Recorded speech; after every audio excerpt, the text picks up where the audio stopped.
I just got an email today that they want to start the middle of this week. And I thought, this is Monday, and they want to get hotels. So I've got to go home and make a phone call. I hope the weather cooperates for them. We've also, I shouldn't say we, I have put my name down for a lot of money lately, and the one I just signed is for the construction work to begin on the tuck pointing, the brick repair and replacement, and the parapet repair on the main building. That's what we call Phase 3. It's our hope that we can save a mobilization fee with Autobomb and start this project as soon as they're done with the southwest quarter. So we'll see weather-wise how that all works. That project is $299,365, and that is a locked-in bidding. The other part of Phase 3 is the window replacement. That's where there's a question mark. I've set up a site visit with the company that Autobomb recommends on February 28th because there is no way I'm going to pick windows over email, because we want to make sure they are what looks good on the building and they suit the purpose that we have for those windows. We've got some decisions to make, and there's a possibility I may be contacting, well, I know I will be contacting Melanie, because she's our inside gal that gives us good advice. We'll receive a final bid for that after we've had our meeting with them. Now, the majority of the funds for Phase 3 are secured. I said majority, not all. So we are still waiting on some results of grant applications, what the city can do with our lost fund application, and additional private donations. Both of these projects, the windows, the tuck pointing, and the southwest corner, are partially funded by the Lee T. Gobble Remainder Trust. We couldn't do this project without the foresight of Lee to take care for his community. We greatly appreciate the love that he had for our community, and that he saw the value in preserving and maintaining the museum for all of us here in this community and countywide. We've been able to do the projects we have and are doing with the partnership of the City of Fairfield through the lost funds that you've granted us, the Greater Jefferson County Foundation, Indian Hills Community College, Midwest One Foundation, the Lee T. Gobble Remainder Trust, Mark Schaefer Memorial, funds from the Carnegie Museum Foundation, and many private donors. Sometimes we get just off the wall, all of a sudden there's donations from people who have been here or used to live here. They've been back, they visited the museum, and they like what they see, because it has changed tremendously. It's not like it was when I think the first business after hours we had, a man walked in and said, it looks the same as it did 40 years ago. And he was right. It did. He cannot say that anymore. Our local fund, one more thing. We continue to work with Pathfinders in looking for grants that fit our situation. And both Ashley and members of our board write grants. So it's a dual job. Our local capital fundraising for the work on the Carnegie building has resulted in donations from businesses, private citizens, including former residents who still have a strong tie to our community, and they want to see the history that they were part of preserved. We continue to encourage the citizens of Jefferson County and people who have ties to the area to think about donating to our museum foundation, with the monies being designated for restoration repair work on the building. These monies will be used to finish the fundraising needed to complete the Phase 3 project, which is the tuck pointing and the windows. And of course, you know by now that any donation that comes to the foundation is tax deductible because of our 501c3 status. And we also will recognize any donations above $1,000 on a donor wall that we place in the museum as you walk in the ground level. Hopefully later this year. That's the plan anyway. I think you probably know too, but this is just my yearly update to make sure everybody's aware that we have added additional funds to what the city budget provides for our curator of the museum. So he is now a full-time employee, and that's Jake Schmidt. Because of this staffing addition, we are now able to keep the museum open 20 hours a week. He works more than that, but the museum is now open 20 hours a week. And that allows us to be part of free advertising through Iowa Tourism. So that's been a real boost too. We've already seen the result of that advertising. because of the increase of visitors to the museum. I'm not sure we even had 300 visitors between April of last year and April of this year. I'm sorry, I take that back. Before April of last year. In the past year, since April of 22, we've had over 3,000 visitors. And that says a lot. And we have people coming back and they bring donations back, or they bring stuff that we have to decide, does it fit our mission by representing Jefferson County and the Fairfield community. So we are making a difference. This in turn, as I said, brings more people to our community, and that makes us, as a museum, a contributor to the economy of this area, and that is our goal, to let people know we do make a difference here. Now, if you have any questions, I'll try to answer them. And if I can't, I've got a contact card. You can call me or email me, because I don't want any questions left unanswered. If there's something that you think we need to be doing, these are really fancy. Jake made these for me. But it has my email and phone number on the back. So. Thank you. Yeah, but it's a bookmark. Since you're leaving. Ouch. Thank you. Oh, you just call me anytime. Okay. Thank you, Gloria. Just leave $1,000. Thank you very much. Okay, Maria. Some of you already have my number, but this is just in case you want to use it for anything. Now, I have a challenge for you. Let me show you something you're going to be receiving in the packet that Rebecca's going to pass out. You may already be aware of this. Oh, it's already there, okay.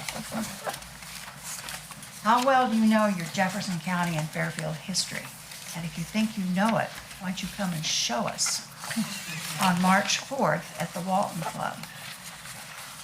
We're having another trivia night. We had a lot of fun the first one.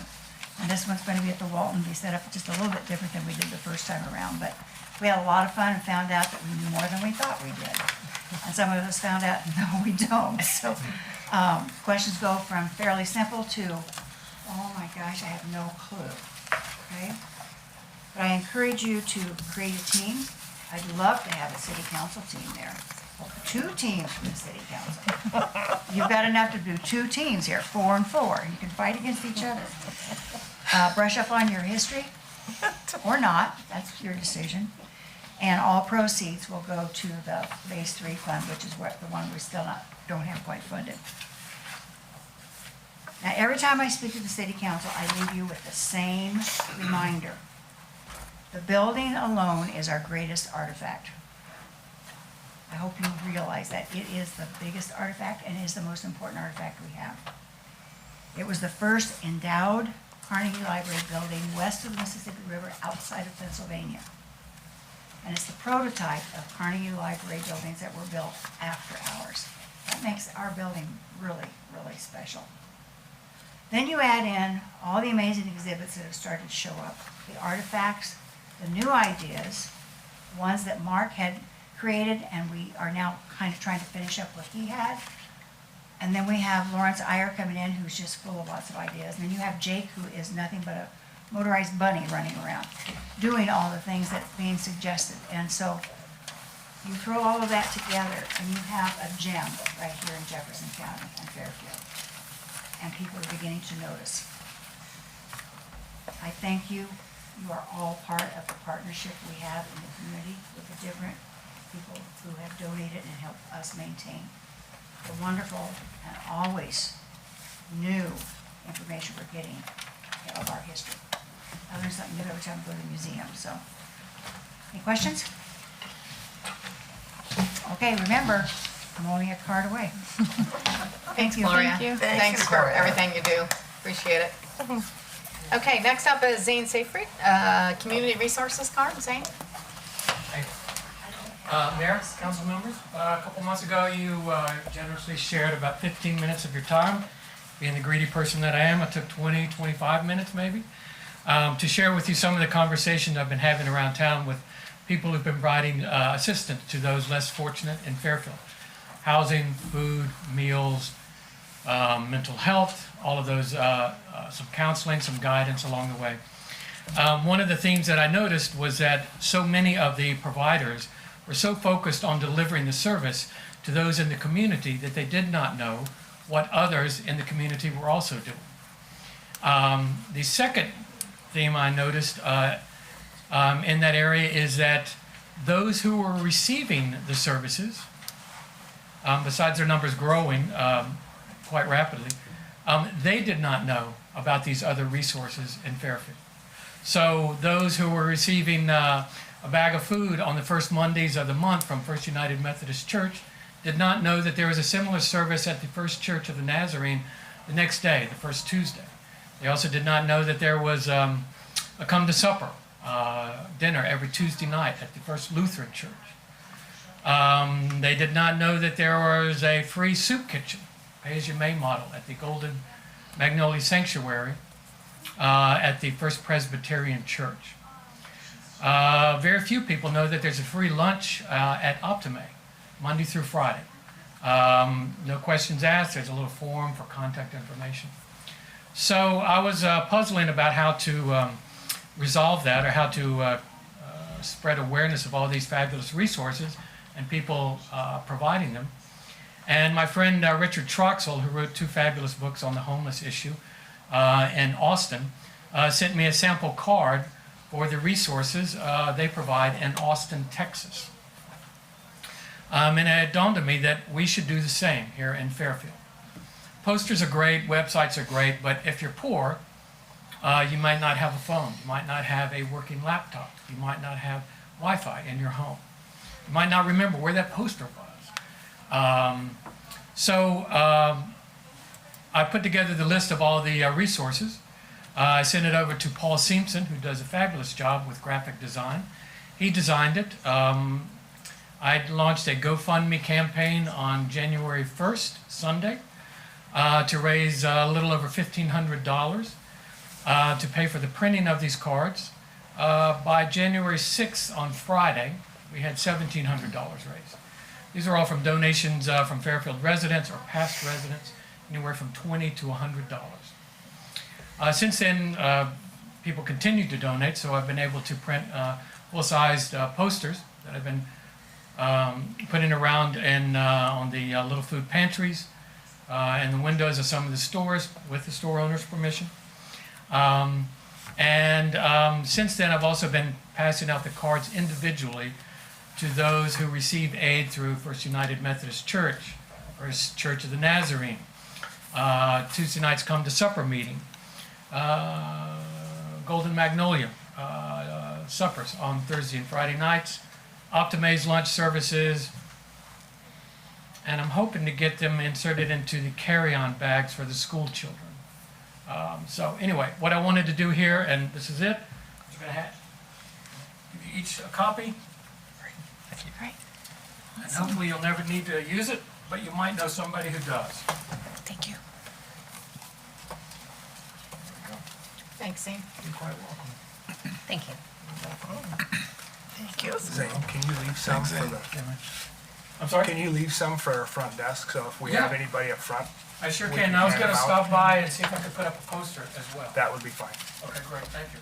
Sir. Thanks, Thanks, everyone. Thank you, Zane, for all your work. Really appreciate it. Great, thank you. That's exciting. Yeah. And thank you to all the people who donated to make this happen. And I'll just say, soon you're going to be able to get something similar from the mental health group. So that's cool. Things are happening. Awesome. Done by our wonderful private citizens here. Okay, next up is Lindsay Bauer for the street closure for the farm show. Zane? Can you make sure I get some of those at the convention center? Yeah, I'll walk down tomorrow. Okay, great, thank you. We have a lot of people using our bathroom, so I'd love to have them in the Oh, bathrooms. That's a great Because we have idea. a public restroom. Yeah, I'll bring you staff. Great, Thank you. pardon me. It's farm show time, it's back and it's bigger than it has been in the last few years, so that's exciting. We're closing off 2 streets this year, Main Street right in front of the building and Hempstead right to the north of the building. We'll close, I know, it's really exciting to have it all back. coming back again. So we've got more vendors and vendors who've never been with us at the farm show before, so it's exciting. Questions for me about the road closure? What are the times? We'll close it on Thursday night, probably around 8 p.m. And then vehicles will start arriving early on Friday morning. And then we'll open it back up Saturday afternoon, For 2 evening. days. I move that we approve the road closure request. Moved by Flournoy. Is there a second? Second. Second by Esty. Any more discussion? Not please call the roll. Flournoy. Yes. Esti. Yes. Toohill. Yes. Gandy. Yes. Rasmussen. Yes. Anderson. Yes. Ham. Yes. Okay, great. Congratulations. I hope it's a great show. Thank you. I'm sure it will be. Thanks, everybody. And thanks also following Gloria, well, she's not in here, but following Gloria's excellent example, thank you for your investment in our soon-to-become artifact building. Working on it. All righty. Okay, so we will move on to resolution action items and ordinances. The first action item is consideration of the executive search firm. And as y'all know, we only had one presentation tonight. So- Just FYI, I did get a text message from Elizabeth here a little bit ago. She just got out of a meeting. She said she didn't get any communication regarding the Zoom meeting, but I told her if she didn't get it, she should let me know. So that's where we're at. FYI.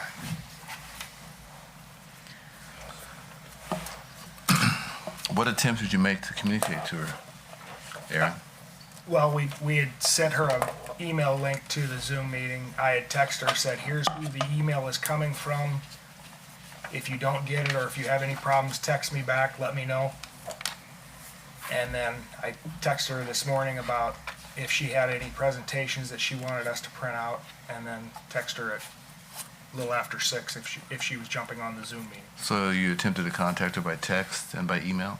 Yeah. And the email was sent when? Last week, Thursday? Friday? Friday morning. This is an email address you've used before, is that correct? And communicated with her? No, this was set up by Jason because Jason was at the back of the room to set up the Zoom. So I had Jason send her the email, but I sent her this is who the email is coming from. Right. But what I'm saying is this is an email address we've used before. Yes. And you didn't get any Didn't get thing kicked on back. Friday that said Bounce it back. didn't get delivered. Right. Yeah, I had Thursday at 10 o'clock, we sent the email, and I hadn't had any contact back with her except for tonight. So council, what's your pleasure? What do you want to do?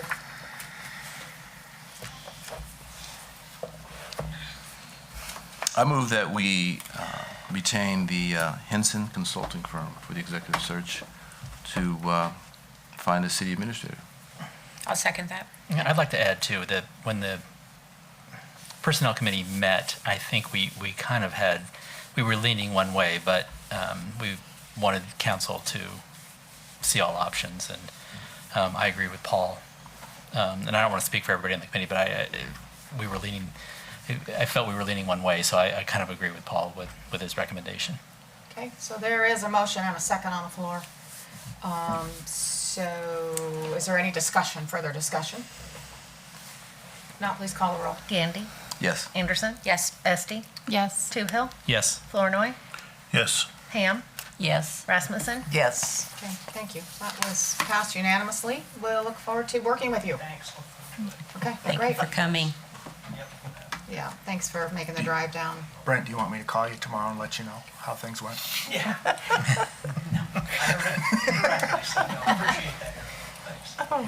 Okay, so we'll move on to the second action item to set the public hearing for the fiscal year '24 max levy. And that public hearing will be Monday, February 27th at 7 p.m. Make the motion to set the public hearing for the max levy for fiscal year 24 on February 27th. Thank you. Moved by Flournoy, 7 p.m. Second. second by Toohill. Any discussion? Doug, do you want to talk about the, another penny for the, No. no? Okay. Any other discussion? No, please call the roll. Flournoy, Yes. Toohill, Yes. Rasmussen, Yes. Ham, Yes. Anderson, Yes. Gandy, Yes. Esti, Yes. Another action item, consideration to set public hearing on Highway 1 South, Maine, from Fillmore Avenue to 300 feet south of Libertyville Road. Again, this will be Monday, February 27th, at 7 PM.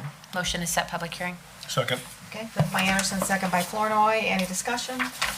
Not, please call the roll. Anderson? Yes. Flournoy? Yes. Esti? Yes. Rasmussen? Yes. Toohill? Yes. Ham? Yes. Gandy? Yes. Thank you. Consideration of drawings and specifications for bid purposes of the demolition of 301 to 307 West Briggs Avenue. Melanie. So you have a set of draft drawings attached to the agenda. Klinger was making some final changes that we didn't have a chance to upload. What we're asking for is permission to go ahead and go out to bid for the demolition of the two former DOT buildings on the 300 block of West Briggs.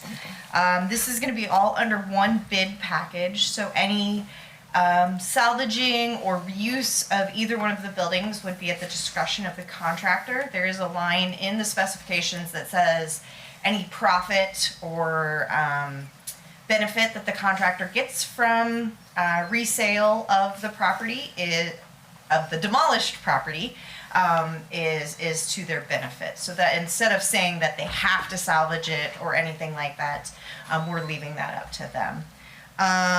The project includes demolishing both buildings, removing any underground concrete from the old high school building that was there, removing any asbestos containing material from either building before they demo it, and then the site will be graded and temporarily seeded so that it's ready for construction of the new site. These are the only two buildings remaining on the property. Except for the one that somebody bought and hasn't moved yet, but that will be that will be gone before demo starts. All right. Yes. Is there a reason why we're specifically not requesting that they salvage it? I mean, you made that distinction. Is there behind that? Some of it, a little bit of it is time, and then the sequence of operation. So the first thing that needs to be done is the asbestos containing material removed, and then someone would be salvaging items and then demo. And so if we were going to require, or if we were going to sell the east building that would be salvageable, or that could be moved somewhere, we would have needed 3 general contractors or 3 different contractors, an asbestos, a salvaging contractor, and then the demo contractor. Okay. And we thought having the 3 different contractors there, then you start pointing fingers on who did what, and we thought for liability and time frame, if we left it up to the contractor's discretion, sometimes they can be more creative and find better solutions than what we can specify for them. Okay. I would love to say, yes, let's salvage it, but they might have a better solution. Maybe they're gonna haul it off wall by wall and use it somewhere rather than using it as a whole building. So they might have a better solution than what we could specify. Well, there'll be more incentive too if they're. Yes, because they have to pay all the tonnage, and Right. I mean everything that doesn't get reused, they have to pay for. So Right, okay. it's to their benefit, and that's why we made that specification that anything they do is to their benefit. So, yeah, you're exactly right. So I make the motion, we approve the drawings and specifications for the for bid purposes for demolition at 301 and 307 West Briggs. Okay, moved by Flournoy. Is there a Second. Second by Ham. Any further discussion? Not, please call the roll. Flournoy, Yes. Ham, Yes. Rasmussen, Yes. Gandy, Yes. Esti, Yes. Toohill, Yes. Anderson, Yes.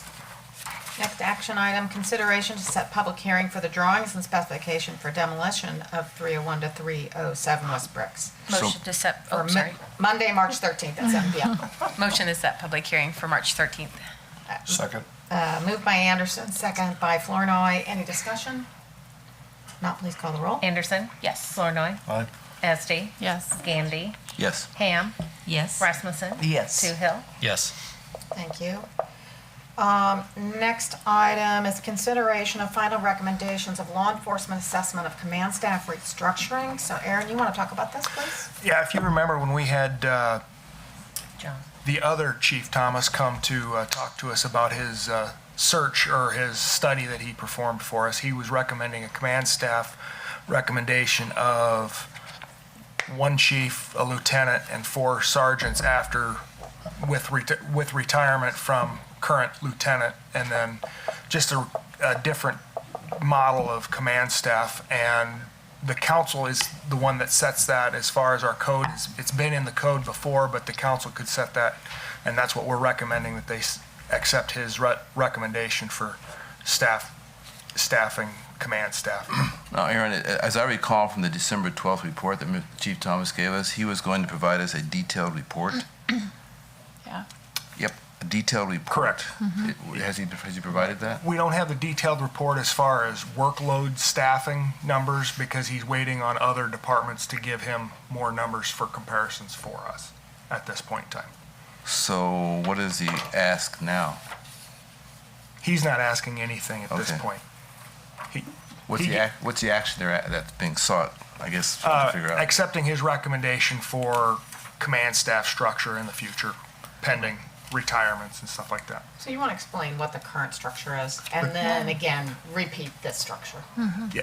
And Dave, So it's more if clear. I miss something, Dave, you can fill me in. Currently, we have a police chief with two lieutenants and 2 sergeants.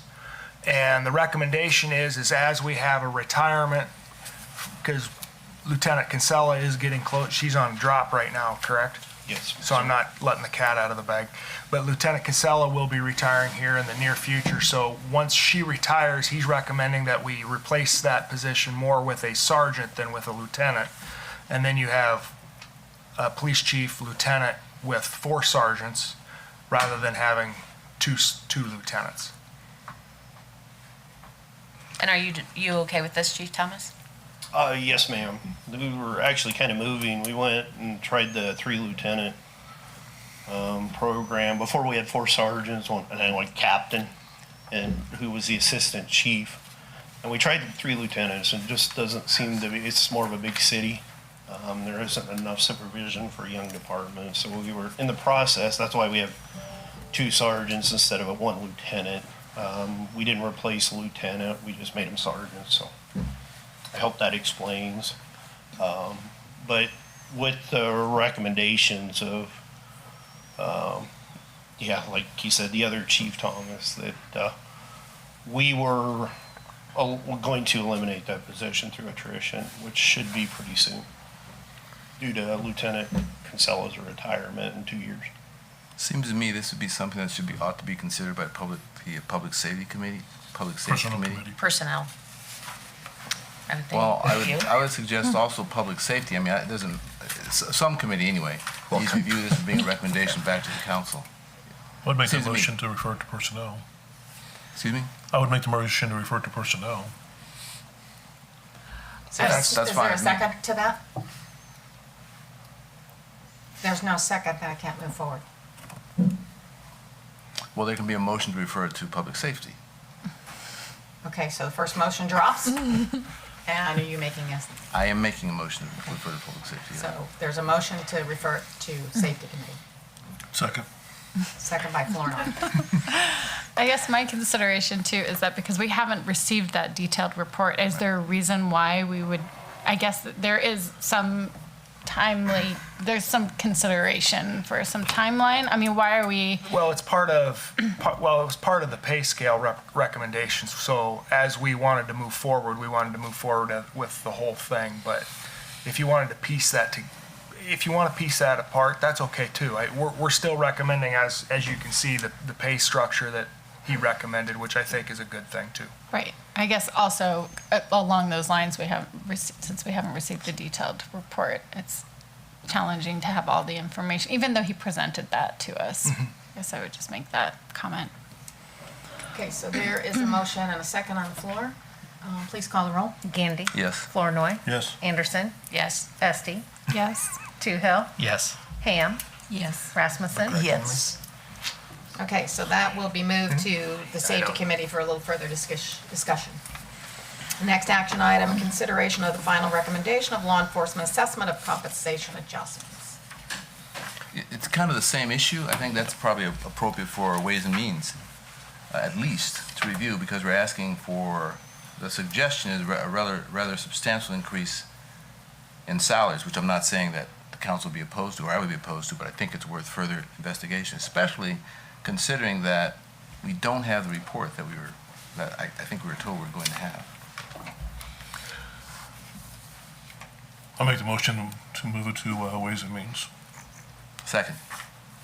Okay, any other discussion? Not, please call the roll. Flournoy. Yes. Gandy. Yes. Ham. Yes. Rasmussen. Yes. Anderson. Yes. Toohill. Yes. Esti. Yes. Great, thank you. Next action item, consideration of addendum to agreement number 2018-16-160 with the Iowa Department of Transportation for the Highway 1 project. Melanie? Our agreement with the DOT for the $3.5 million for Highway 1 specified some very specific things as far as construction, and it said that the traffic shall be maintained at all time. As we've talked about before, we've changed some of those things with permission from the DOT. So this addendum is formalizing that the DOT is okay with those changes that we are making. Item 1B, although it includes traffic signals, they are just covering themselves for anything in the future. They're clarifying that any lighting along the road is city-owned, not DOT-owned. And that came up in design. So that's a clarifying thing. And I just wanted to point that out because you will see the word traffic signal in there. And I think that 1B is kind of standard language that they use. Great. Okay, is there a motion to approve this item? Move to approve. Moved Second. by Rasmussen, second by Anderson. Any discussion? Now please call the roll. Rasmussen. Yes. Anderson. Yes. Esti. Yes. Gandy. Yes. Flournoy. Yes. Ham. Yes. Toohill. Yes. Next action item is consideration of tree abatements at 600 South 7th Street and 610 West Jackson Avenue. In January, we went through the process with you guys as far as how we notify the property owners multiple times before we get to this stage. We have two more properties that have failed to notify us or have failed to communicate with us regarding trees. There is one tree located at 600 South 7th, and then two trees at 610 West Jackson Avenue that we're looking for council's permission to move forward with cutting those trees down on private property. These are new locations? They are different than the ones we talked about in January, but they have Okay. gone through the same process as far as getting two notices, and the trees have been reviewed by the certified arborist. All right, I think we should do these separately, so I'll make the motion to approve the tree abatement at 600 South 7th Street. And I guess I didn't ask, or Mayor, if you would ask if there's anyone here to speak on them.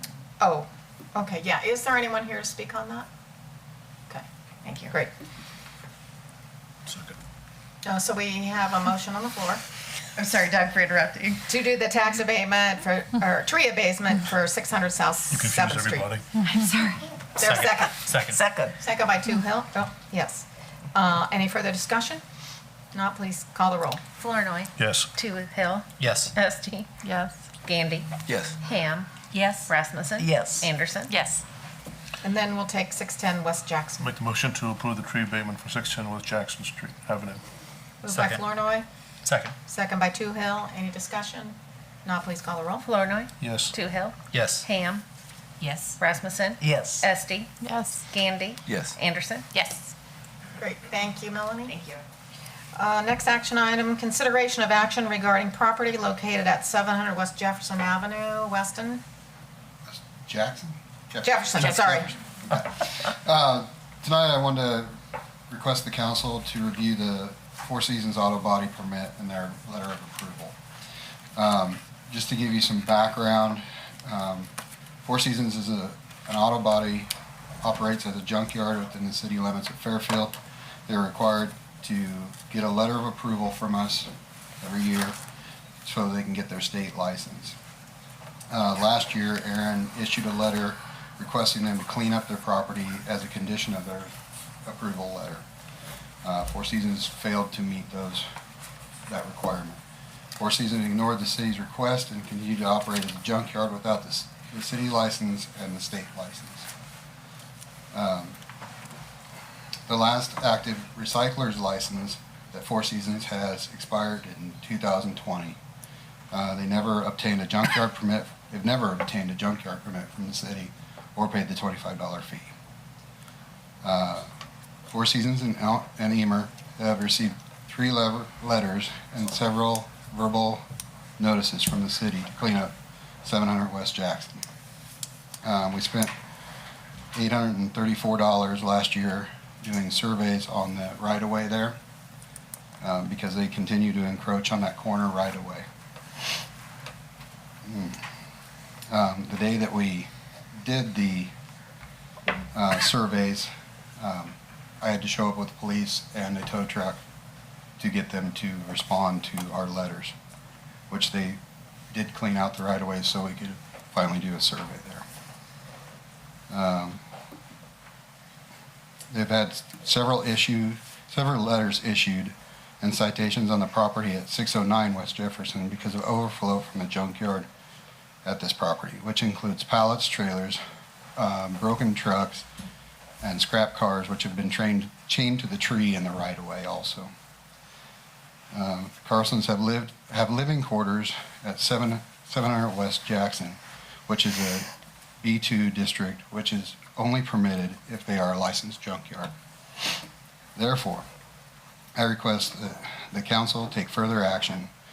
I would like to see the council issue a municipal infraction, which would be recurring until they become compliant with the city and state licenses. Excuse me. To obtain the city permit, Four Seasons would need to become compliant with our nuisance codes and implement measures to conceal their activity from the public view. The permit should be conditional with the right to revoke by city council if Four Seasons violates city code or is found to be conducting unlawful activities. Question. You said recurring municipal infraction annually, or is it monthly? So with the municipal infraction, it could be as much as daily. So we decide the increment? We can kind of decide the increment of which we want to have that infraction. What's the dollar amount of the infraction? Municipal infraction is, the first one is $750. And that would be issued by the city police? That would be by me. By you? Okay. And So then that would go to Judge Small. they've been here over 20, 30 years without a I don't know junkyard when they permit? started. Well, I've been here 30 years, and I know they've been there that long, I think. Is that right? Not sure. Original member? Been there a while. You outdated me. And we wonder. can, if you want, Mr. and Mrs. Collerson here, they can answer that question, if you like. Oh. Well, how long have you been operating there? We opened up in 1989. Okay. And you've never, 98. you never purchased a permit? What's that? You never purchased a permit? No, we've always had a permit. It's not been a junkyard, it's been a body shop. We've done body shop and we have Okay, so- recycler's license. Sorry, Emer, do you mind coming to the microphone, because we can't hear you. Hi there, my name is Emer Carlson. I am the owner and operator of Four Seasons Auto. We've had a recycler's license there for years. We've never had a problem. This all started, 2 months ago? And let me give you a little background. I was in the Navy. I come back to open this business. We've been running it since 1998, and we haven't had a problem in Fairfield. I grew up in Fairfield. I went to school in Fairfield. Not a problem. For some reason, Mr. McGee and Mr. Coker have taken it up on themselves to be very aggressive about this. The first time I ever met him on this issue, the first time, he shows up with 2 police officers. My son calls me, I just got back into town, and he said, "Dad, you need to get here right now." I pulled in, they're yelling, screaming. He tried to have the officers arrest me, which would not do it, correct? That's totally true, and we got a lot of witnesses to prove it. He was yelling and screaming. I had 2 of my customers in the office, that one of them, he was gonna get up and crown him with a cane because he was yelling and screaming so loud. I'm diagnosed with PTSD from Vietnam. I spent 4 years there on a riverboat. This gentleman showed up at my place a couple days ago, brandishing a firearm on his side, and I have witnesses to that, which is totally illegal for you to do, Mr. McGee. I don't know why you have it out for us, but So Emer, you was there today and took pictures, correct? Was the place cleaned up? Show them the pictures. I just want to point out that the first letter that we have here is dated April of 2022, which was before Mr. McKee was on staff here. And that was related to moving all vehicles out of the right of way. That was with Scott Bond, Yeah, correct? and Yes. I believe that, this was with Aaron. So, And Aaron that signed was it. taken care of at the time, And correct? I have moved over 75 vehicles off that lot, and we are trying to get it all cleaned up. Yeah. But we're like everyone else, the weather doesn't cooperate Yeah. well with us. So do you have a recycler license now? No, because they won't renew it. So I've had to, therefore, go out of town, hire an attorney because he says they can't do this.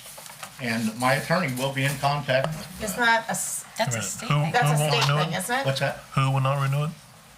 Mr. McGee and Mr. I Cooper. mean, they want to issue the letter. Yeah, allowing correct. it to be No, the renewed. state's ready. The state man Okay, has just to been. be clear, Fairfield is not giving you a letter allowing you That's to correct. renew your That's license. Okay. At the state level. No, the state level's ready. They're, Mr. Slife, he keeps asking us, where's our letter, where's our letter? And, So once we issue a letter, then you Yeah. can get your state. absolutely. Recycler's license, right? Yes. Okay. But this could have been done a Okay. whole lot different. I mean, you don't come and be as aggressive as these 2 gentlemen did, and I have many people there to prove it. If he'd Okay. come down and been nice about everything, this could have all been worked out. Okay, so actually I do see a March 24th, 22 letter, Yes, but I wasn't And around. then- I'm out on the road all the time, Tommy. September, When I showed up is when they were there. and October 3rd. So how can we amicably get this resolved? Do you want to stay a recycler, correct? Absolutely. Okay. And, I have 4 employees that work full-time, yeah, and, So are you currently conducting a recycling business? No, body shop. We have vehicles there. But you're I not, should have a recycler's license to deal with. you're not actively engaged in spite of not having a license? no. No, Okay. okay, so Weston, again, just to be really clear, for him to get his recycler's license, what does he need to do to comply with our city code? Well, city code to even get the permit is to stay out of the public's view of his activities. The pictures I just handed up there are of them disassembling a truck in the right of way last week. wrong, that's not in your right of way. No, it's not. I can show you right where the little tag is you put there. And I don't know why this is we're not infringing on you. I don't know why you're being such an anal person about this. I've been there since, 98. I've never had a problem, even with Scott Bond. Well, it's just his job to enforce the ordinances, that's all. Yeah. And we've had people complain. Well, I understand that. And we've had people complain about the appearance of that corner. Okay. So I for the understand that. recycler's license, does there need to be a wall, fence, whatever you want, something to block the public view for a recycler's license? So I know he does have some fence or wall. Yeah. And that I put up there by the request of the city, and sheesh, that's been, was it 99? Okay. That was, Are you able to keep everything behind that current wall? No, we can move the fence out farther. yeah, I can move that fence out to the street if I have to. No, you can't go into the right of way. Well, up to the right of way. But then you could do it. Yeah. Actually, it's up to the setback. Which there's a map now that we can go by that it's been surveyed. So that's Because of his. probably table talk between Weston and you as Yeah. far as where you can go. I mean, yeah. Well, it was even when Mr. Vaughn was in there. So, We never had a problem, and you know how Scott was. You know, he was very anal about stuff, but we always got along. We didn't yell and scream. We didn't carry guns to the guy's place. Well, right now, the state law lets anybody in the whole state carry a gun. Not if he's working for the government doing house inspections That's and not stuff. true, can we stay on topic, please? That's My not attorney true. He's already a told citizen us. just like you. Yeah, let's stay on topic. So let's not discuss that. That's not the discussion tonight, so. Well, if someone comes on my place brandishing a firearm, I take that as a very aggressive mood towards me. Okay, point taken. So Doug, go ahead. You're gonna say something. I was just gonna ask him how long would it take you to move the fence and get the, Oh, it'll have to warm up by now. It'd be a month or so. and to get We're in, the February? vehicles behind the fence? How long would that take? It'll be at least May. Well, if we put the fence up, we don't have to worry about the vehicles. Yeah. So So if you get the ground's gonna have fence, to be everything thawed that's out. sitting there would be behind them if All you if need you to do put is a move the fence up? fence? Yeah. Okay. You could do that by May? Oh, yeah, yeah. But And we the gotta fence warm would up. not We be in can- the right of way? Huh? And the fence would not be in the right of way? No, we know where Okay. the right of way is. Okay. Get the But that there will still, people will still be parking out front. Weston can tell you where the fence can go if he knows. Yeah, he's already got it marked out. For the council's information, Emer, you want to be both a body shop and a recycler, Yeah. right? Yes. So the junkyard ordinance that's part of our code has the exception in it that relates to his residence. And that's important for you to have It is both an of your important deal, licenses. And we went through Right. this. And the problem is that's been probably off the board. Right, The right. last 3 years Sure. that you were unlicensed, you probably were there in violation of the code. Nobody's citing you for that, Yep, but you okay. need to keep track of that. Okay? Yes, sir. All right. Totally understand. But you don't want a junkyard license, right? You just want a recyclers and a body shop? Well, that's Well, a recyclers recycler's is a business. junkyard. That's Is it what it junkyard? is. Okay. So I would be satisfied if you would get the fence moved by May Yeah. and then come back and talk to us and tell us what you've done. Now, do I get the 10-foot high fence that I have? Well, he'll have to tell you what dimensions it would have to be to be satisfied. Well, I know, they give me an exclusion before on this because it was said city code was only 6 foot high. But now Butler's got a 10-foot across, and I come through and I got a special approval for a 10-foot high fence on my property. We changed the fence code for business and commercial. To what? Yeah. So 10 is allowed? Melanie, just for the public, the Melanie said, for commercial businesses, we changed the code to 10 feet. And you want 10 foot? Yes. Okay. Are And- we eligible for our recycler's license now, though? And so before you answer that question, Doug, are you saying by May Well, whatever- 1? Whatever weather allows, if he could get it done, then Oh, May's. We can plenty- reconsider plenty of issuing the time. letter. May's plenty of time. not issue the letter until it's finished. Okay. Make it conditional. Yeah, that's what I'm saying. I haven't made a motion yet, but in essence, move the fence and come into compliance, and then we can consider Yeah, issuing the but, letter. right now, I'm in violation with the state. And, Mr. Slife, he's been down before and talked to the, well, I don't know whether Mr. Cooker was you in on that when, Well, Mr. Slife was down? State, That was before me. was it before you? was Scott. Okay. But, right now, we need to get our license renewed to be operating. They haven't done it for over a year though. but And they've been asked several times to. maybe I misunderstood. Move out of the right of way. Maybe I misunderstood you, but I thought you weren't operating because you didn't have a license. No, we're still operating. We're not operating as a recycler's license, no. We're running We the body have- shop We're doing stuff. body, Oh, okay. we're doing That's a separate body issue, work right. for customers. Okay. Well, you can keep doing that, right? I mean, that's not. Yeah, and Well, I that's what can, he but was we have to talking about transfer that titles truck. and stuff, and, that's where we get into it with the state on this. So can you, is it agreeable to continue your body work until you get the fence done and with the goal of May 1? and then the city will issue a Well, I'm letter. gonna have to get hold of the state then and talk to them. But if you're not doing recycling work, will they hold off till then? No, because I have to transfer titles and stuff. I've got titles on cars and they go through the recycling part of it. That's where we're at with this. Hey, Mark, can you come up here and talk to? This was also the same reason that I had sent the letter in last year.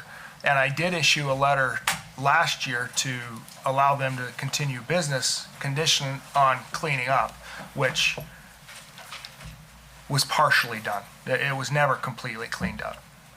But you have to agree that there's been a lot of work done over there. There's been some, but you can't continually have continual violations of nuisances. You've got to clean it up and then keep it cleaned up. That's our issue. It's an operating business to start with. I mean, I can't shut it down and just clean the lot off because then that doesn't generate any funds for me. Well, I understand that, but you still have to clean the property up and leave it cleaned up. You can't, that's. I thought it was pretty good today when he come by and took In a it. year, the last year, we talked about moving the fence, and then you didn't move the fence last year. No, We talked about it, but then, but, you talked yeah. about it, not Okay. me. Because it's a big expense. It Yeah. cost me $5,000 to put a fence around there. Yeah. But Doug, do you want to make a motion? He was talking about the truck that was being taken apart. That's a customer's truck that's being taken apart. But the point is that it was right out in front of the business. It is in was- front of the, And And it was so, in the right of way that you were doing. So if it's not your truck, then that's not your issue? it's not our truck, no, Okay, it's a then whoever customer owns the truck vehicle. has the Yes. issue. yes, They're doing the work though. That's the issue. That yes. They don't own the truck, continue to do but they're taking it their apart. work. Oh, I see. Handling it in front of the business, It's- in the right of way. Well, you gotta stop doing We that. continuously have to tell them not to park trailers in the right of way. All right. Okay. Doug?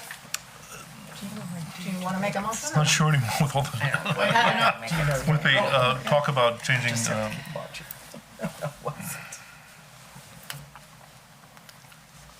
well, can you come in compliance with this letter by May 1st?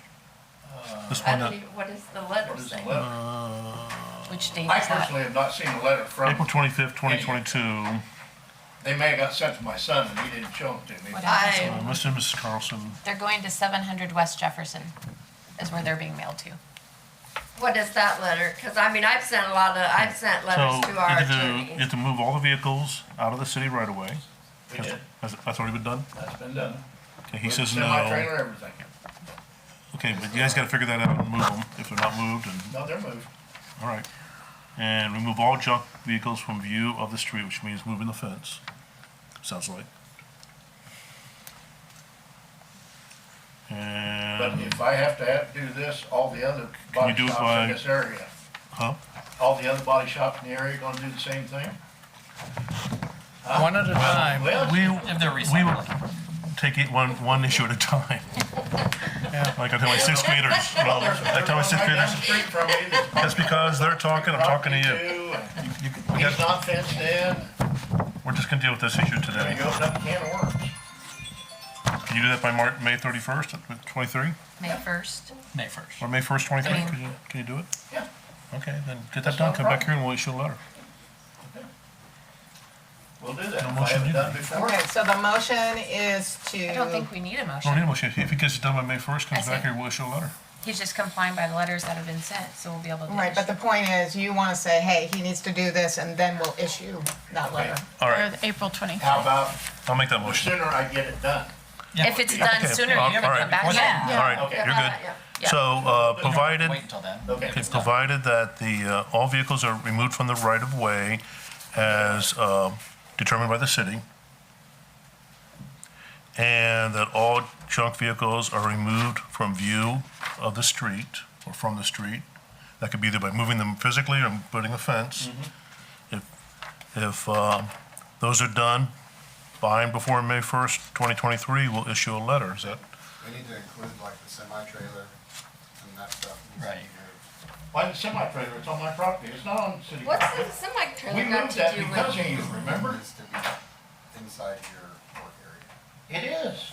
That's, It's inside, we moved that. that so you can- trailer will be, what the, will it be behind the fence? Is that what you want? Yes. That trailer will be part of the fence, actually, Yeah, because he made us move it off the city property. yeah. he I'm made- not sure if you can make a trailer part of a fence. I say I don't think code That will kind of allow defeats for the it to be purpose of, part of the Yeah. fence. Well, the because ordinance. the fence over, I mean, metal will be it'll be underneath of it, screwed up so that we can okay. use it, Here's that's what- part of, getting I stuff won't change my underneath. motion, just work with Weston so that everybody's happy. I've tried that. Well, He comes down with a very bad attitude, and I have a very does. quick trigger myself. He does. I'm sorry. well, just take a deep breath and work on that. Well, I do. He's sitting here, isn't he? So, You know? Maybe Doug, maybe you'll help him. Maybe you can go down with him. You go down. I can go down with you. Preferably somebody else. I mean, preferably.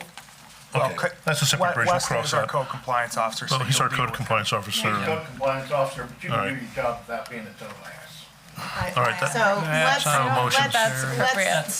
That's enough. That's, My motion stands. okay, No. so we have a motion on the floor. To go into compliance by May 1? Yes. May 1? Or before, yeah. Or, and if it's before, you'll come back and let us know? I think in compliance as determined by our code compliance officer in the city too. Correct. Yeah. All right, I'll second that. Okay.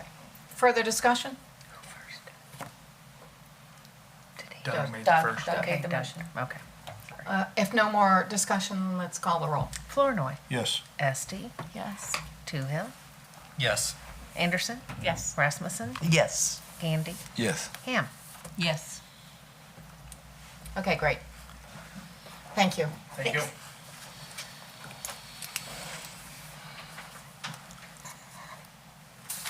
Weston.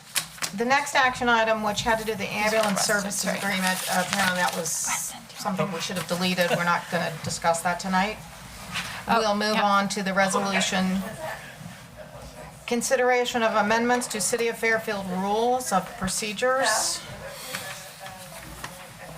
There were just two things added. Just the comment about Ward. when the public comes, like, Yeah. this gentleman should have been required to state his address, but I Yeah. guess we know it. Were we gonna have? Address or Ward. they can talk about their Said not ward, to do that. say what ward they're in if they don't want to give their address. And then motion to postpone, the idea was that generally that would be brought up at the next council meeting in general, so. Okay, I move that we Just so it's approve the clear. amendment to the City of Fairfield Rules of Procedures. Moved by Flournoy, Second. second by Ham. Any discussion? If not, please call the roll. Flournoy. Yes. Ham. Yes. Rasmussen. Yes. Gandy. Yes. Anderson. Yes. Esti. Yes. Toohill. Yes. Great, thank you. Next, consideration of tax abatement application for 1203 South Main Street. Make the motion to approve the tax abatement application for 1203 South Main Street. Moved by Flournoy, Second. second by Esti. Any discussion? Not, please call the roll. Flournoy. Yes. Esti. Yes. Toohill. Yes. Rasmussen. Yes. Gandy. Yes. Anderson. Yes. Ham. Yes. Next resolution, consideration of tax abatement application for 2271 Walton Lake Drive. Move to approve. Second. Moved by Gandy, second by Rasmussen. Any discussion? Not, please call the roll. Gandy. Yes. Rasmussen. Yes. Ham. Yes. Anderson. Yes. Esti. Yes. Toohill. Yes. Flournoy. Yes. Thank you.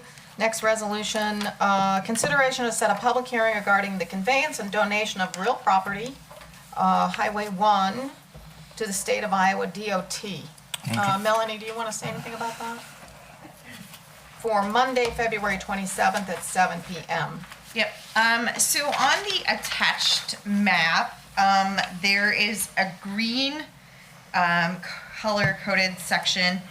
The right-of-way that was purchased, the 7 feet of right-of-way that was purchased for the Highway 1 project, should have been purchased in the DOT's name. When we purchased it in the city's name. So now we are working on transferring it from the city to the DOT. DOT says we can continue with the bidding of the project and everything like that, but we need to now hold the public hearing on transferring the property from the city to the DOT. Motion to approve. Was it paid for with DOT funds? It was not paid for with DOT funds, but that's the way state highways work, is Okay. that they get to own the right of way. All right. Okay, so moved by Anderson. Actually, I seconded already. Oh, second by Flournoy. the $3.5 million can be used to pay for the right of way, so technically it could have been used. DOT funds could have been used, so. Just curious. Any other discussion?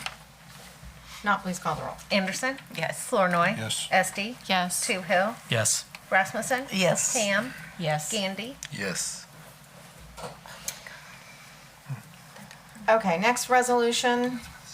Consideration of loan resolution authorizing and providing the incurrence of indebtedness in the amount of $8,999,000 for the purpose of sanitary sewer conveyances, step 3.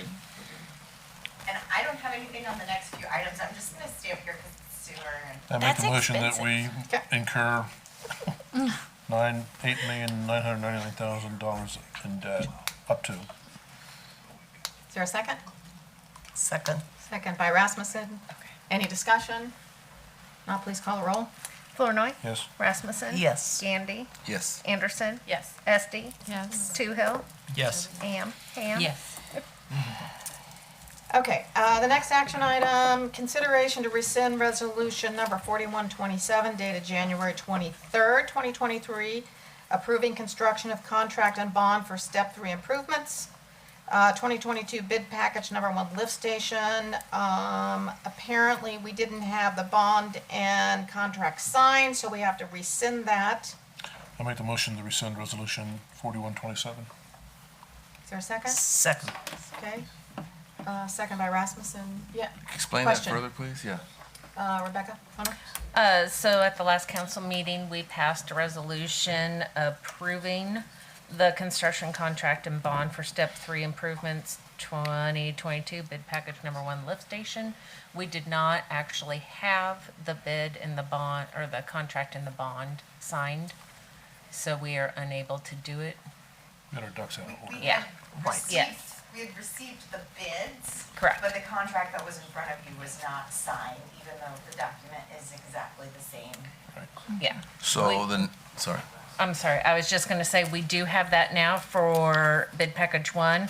However, we struck bid package 2 because we need further information from the contractor about their insurance. We approved the contract without the contract having been signed. Right. Yes. So the next item happens to be that very document. correct.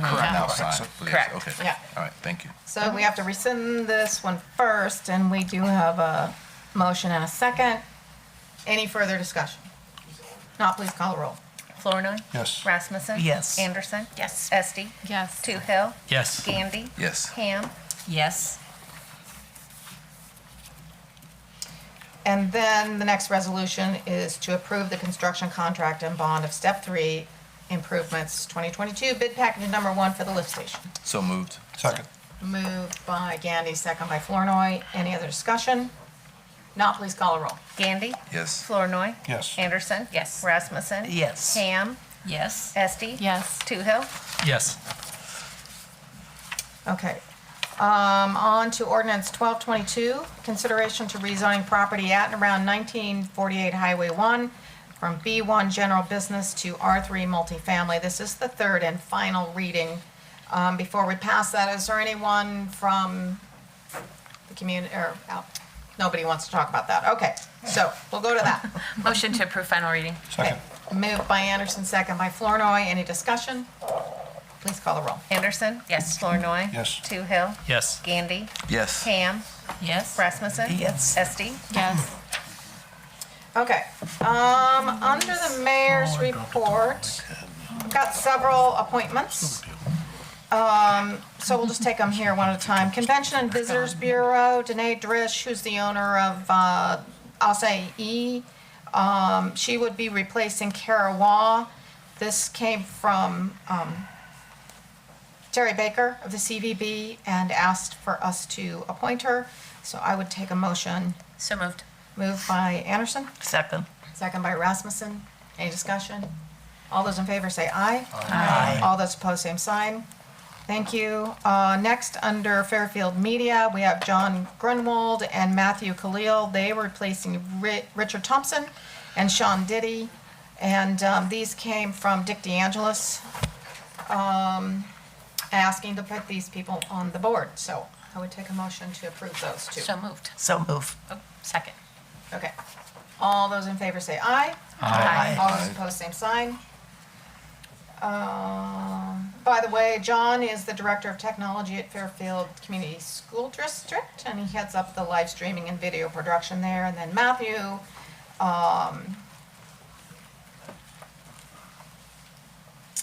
has a lot of knowledge about the film industry, writing and mentoring, so they thought he was a really good fit too. So, thank you. Planning and zoning, Rachel Terrian, and Rachel's here with us today. She's replacing Dale Stevens. You want to wave? Okay. So Rachel grew up around here, and she is the daughter of Pat and Christine Adam. And Jim Horace did reach out and talk to her, and said he felt she was a good candidate. Her husband is a local contractor, so she knows things about building. And anyway, so that's what I know. So we want Rachel to come on board. And that helps balance out this commission as well, having another female on there. Motion to approve. Second. Second. Moved by Anderson, second by Esty. Any questions? All those in favor say aye. Aye. All those opposed, same sign. Thank you. Last one, volunteer committee. Josie Heilman, replacing Cole Fishback. She works at Addendum Place, and she's a gal, great gal, has a couple of young kids, and has already become active in the committee. So, take a motion to approve her.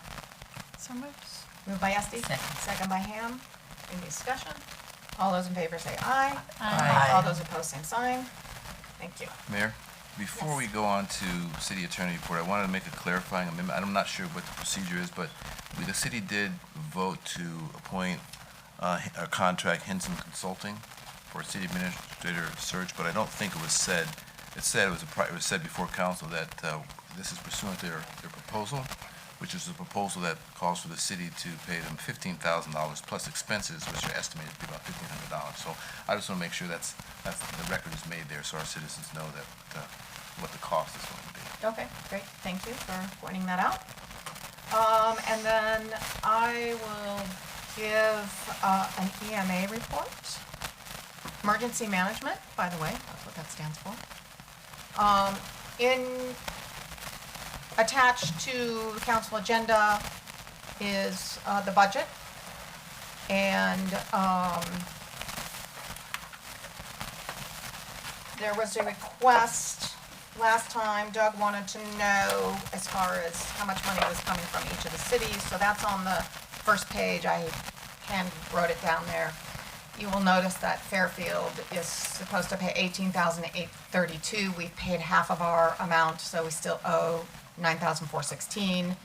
Lockridge is still outstanding. They haven't paid their allotment yet. This is the $2 per capita.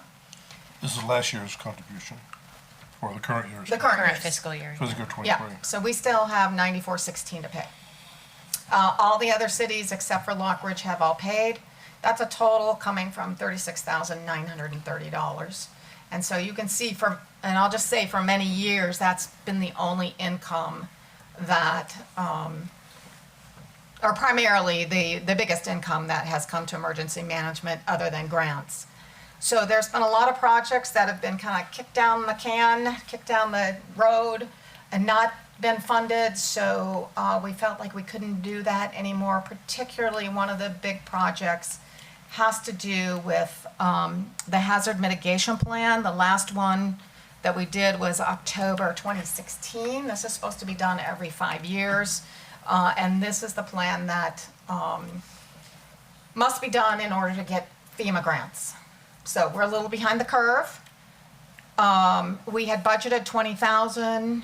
I will say Brett reached out to FEMA, and we think it is going to take more than $20,000 now. So, we'll be taking whatever's necessary out of the current budget to make that happen. But in order to allow for all the expenses that we have, which you see listed here on page 2, the $36,000 and 2% per capita is not enough. So this In revenues, this includes about $74,000 of a new levy, and that's about 7.4 cents. Now, we do anticipate that in future years, that can come down, and maybe even next year. But we need to have that for this next year to take care of, you know, these expenses that are out there.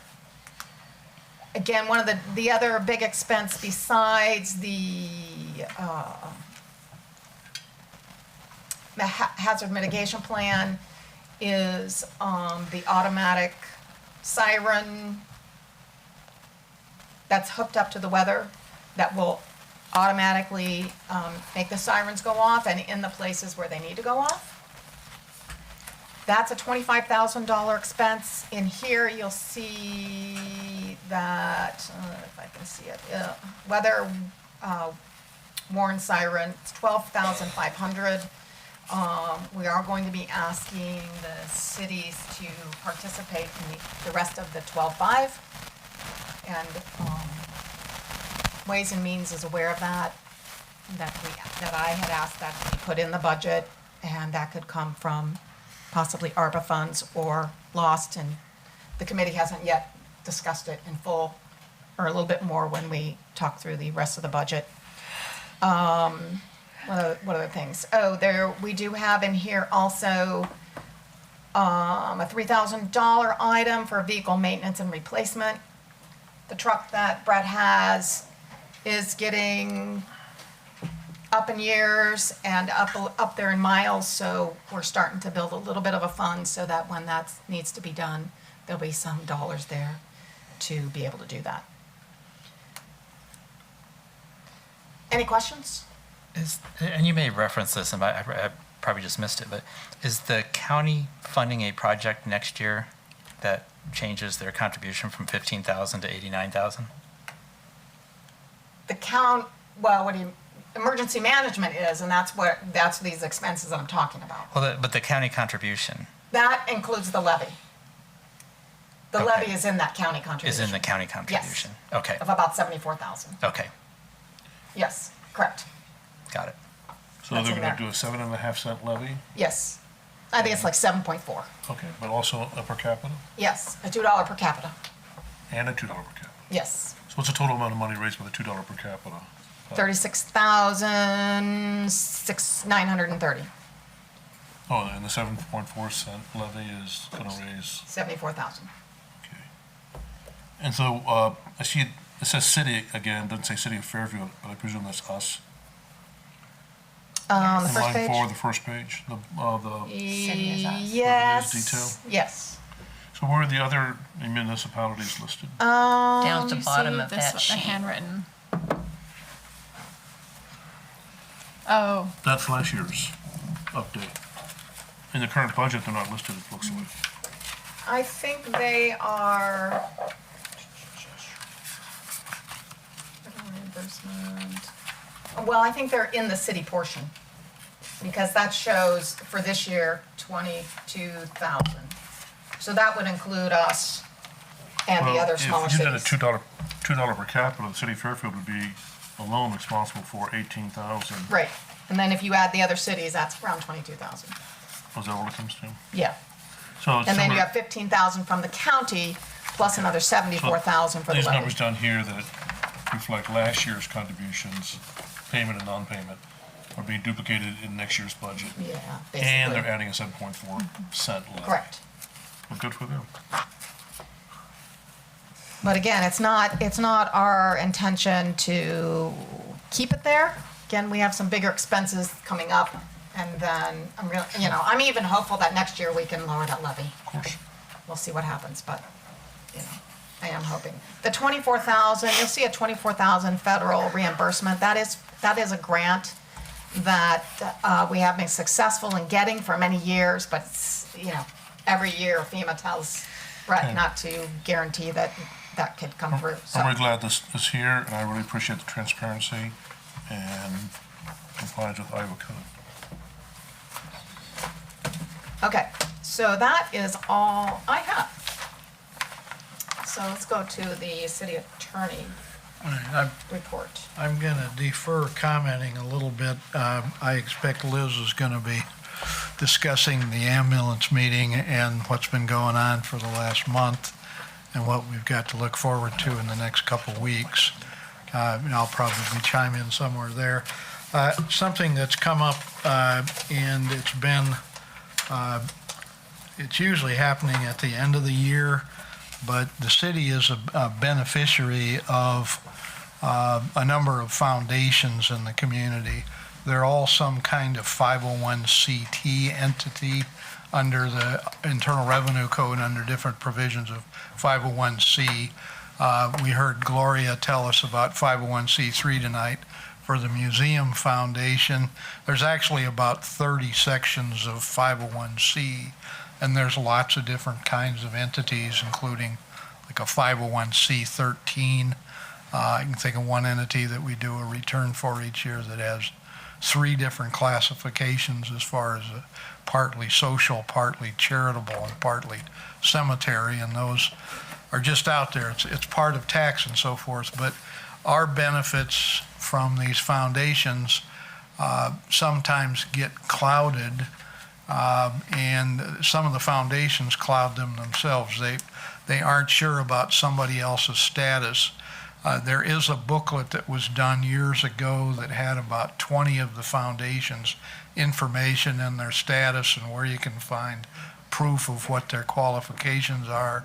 And then there's about 50 other nonprofit organizations in the community that the chamber is updating their log on too. So these are all things that could come asking, or they could come reporting. I'm going to try to update you on what I believe are about the 20 existing 501c type of foundations, and we'll see that it gets around to you on your tablets and that we have it a couple paces around here. It's going to come up again and again. As far as I know, all of the foundations in the community that you regularly hear from, library, for instance, Park and Rec, they're all current and in good standing with IRS, and we get hundreds of thousands of dollars each year through about a half a dozen of those that go into different fundings for things that the city has that are supplemented by the private citizens. So I'll update you on that, and then what brings this to mind is the biggest foundation in the county is the Greater Jefferson County Foundation. Sometimes the city or one of our departments will go ask them for something. They have a corpus right now of about $8 million. I think Gloria mentioned that the Carnegie building's been the beneficiary of 2 or 3 of these fundings. At least part of those things that cost $200,000 or $300,000 at a crack are funded by one donor to particular foundations. The Gobble Trust is administered by the Greater Jefferson County Foundation. But these things that are out there, sometimes we don't want it to happen, but they scrutinize each other sometimes to the point where they cancel each other out as far as cross requests and so forth. For instance, the Cultural Alliance gives out some grants each year, and sometimes they ask for other people's money, and I've been around another board that questioned whether they were qualified. And that really shouldn't happen that way, but you should have a better way of having the information on those, because we're probably all going to come into a situation where the city gets asked to do something to either match or make this fund go over the top or whatever. So by next meeting, you'll all have something in your tablets, and we'll have a booklet over here. I'm assuming we may still have some more questions from a couple of these foundations. Last year, we had something that involved the Library Foundation and some misunderstandings about the way they're supposed to do something. Right now, the Museum Foundation is creating a new set of policies and rules about artifacts that they have and things that have been given. I expect during this calendar year, they're probably going to come back to you and ask you if you will agree with them that the policy they have right now is a good one as far as when people give them something, that it goes into the foundation, they immediately give a person a tax deductible determination.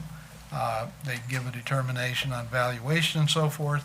But what isn't said in that is that that's been going on since they existed for about the last 20 years. Before that, there's another 120 years of things that were created by Senator Wilson and people that followed him that are upstairs at the museum that are things that the city, for one reason or another, has been the beneficiary of. And I think you're going to be asked to consider whether it makes more sense to have the foundation keep track of those, administer them, spend the money when they raise money each year at the foundation, to have them appraised and determined to be particular kinds of assets that would be in play by a museum.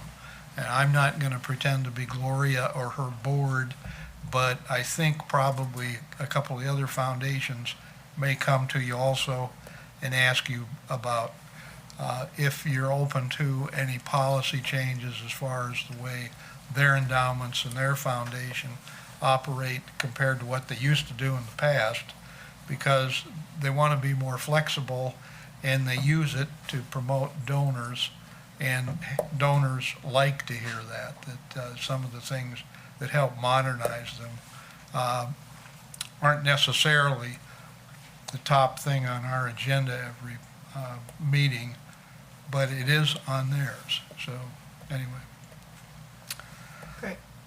Thank you. enough said. Okay. Anything else? No, that's Okay. it. Thank you. Committee and board reports, ambulance board? Yeah, okay. I'll try to keep it brief but thorough. So since our last meeting, we had a mediation on the 23rd of January. At the time, I think we were all feeling that it was pretty successful. In the end, we decided to amend our contract regarding an increase in the subsidy, which council had previously approved. We weren't going to be going above that prior approved amount. However, since mediation, there have been some additional questions. We haven't signed that amendment yet. But along the lines of a public option, I guess we're moving forward with checking out and seeing what that would look like. So there are some outstanding questions that I think at some point it would be helpful to have the council weigh in on regarding specifically, we're thinking about potential properties. One of them is the consideration of maybe using the current fire station. When we have our new fire station up, we're also considering maybe the current care ambulance property. So that's something that we might want to consider as that gets closer, just to give everyone a heads up. Another consideration is regarding our ownership stake in the ambulances. Right now, the board owns the 2 ambulances, and we have budgeted enough funds to purchase another one. So considering if we move to a public option or county-run service, how that ownership structure would look, that's another consideration. And then also regarding transition costs, thinking about how we would all share those transition costs and where the funds might come from, because we're thinking it will be substantial, as we move towards a county-run option.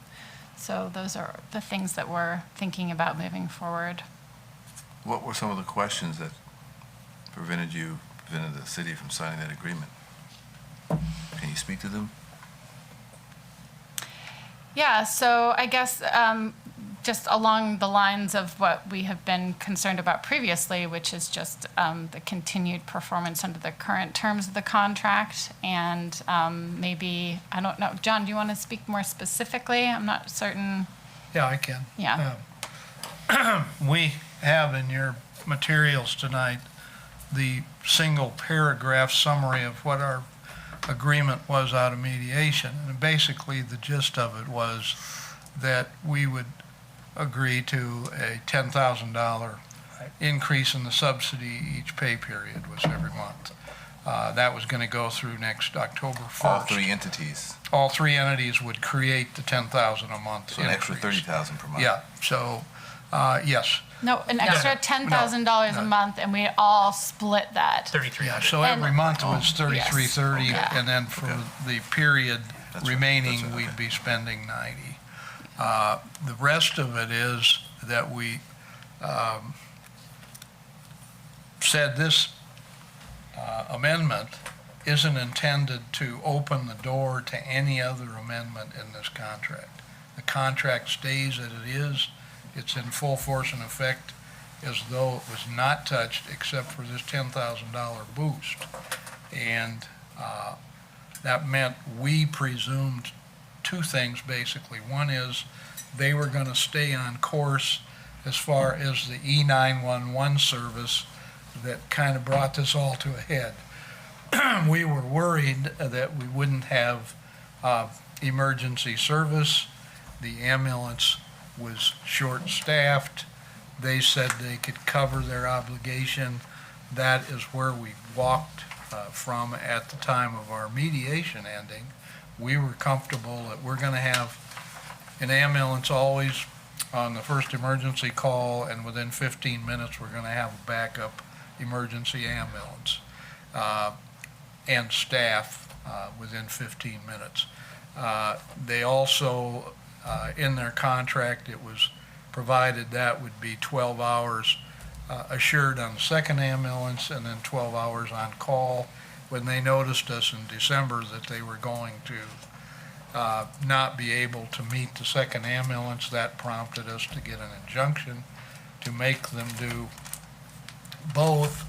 When we came out of mediation, that's where we thought we were, that they're just going to do what Judge Gookin said they should do with what's called a mandatory injunction.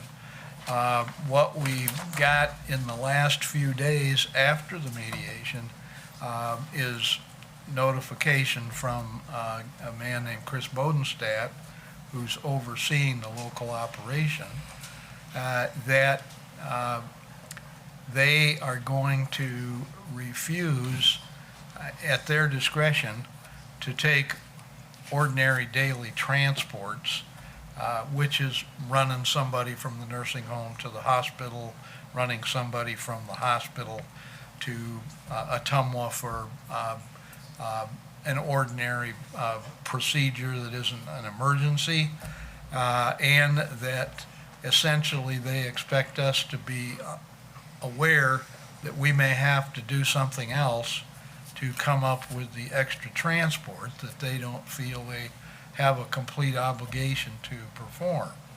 That is not where we were at mediation, and that's not the understanding we've operated under after 2.5 years.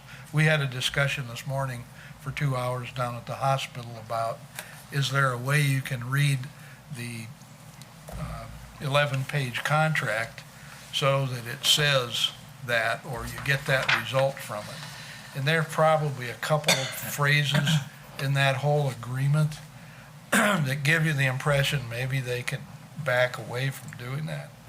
But that's not the way they've operated for the last 2.5 years, and that's not what our board was relying on each time we made the payment to them, and that's not good faith in the opinion of the 28E agency. So on the 24th of this month, we have to give a report to the court that summarizes what did we accomplish at mediation.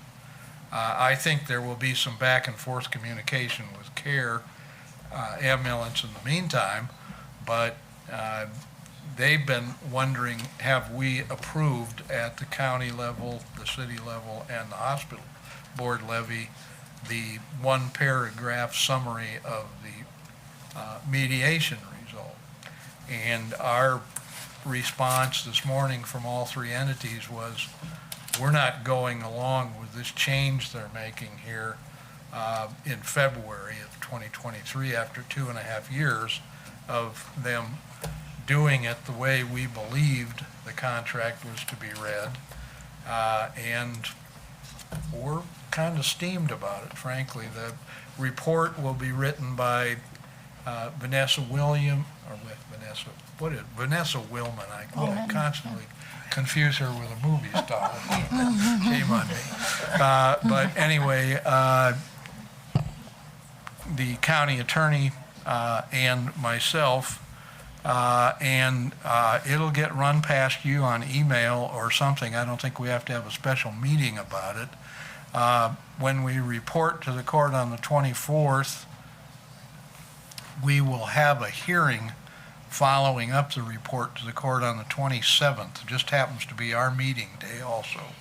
So at that point, if the court either agrees to change the meeting time with the court or to give everybody a little cooling off chance to see if we can get this fixed yet in February, I don't think there's that kind of optimism in the 2080 agency membership.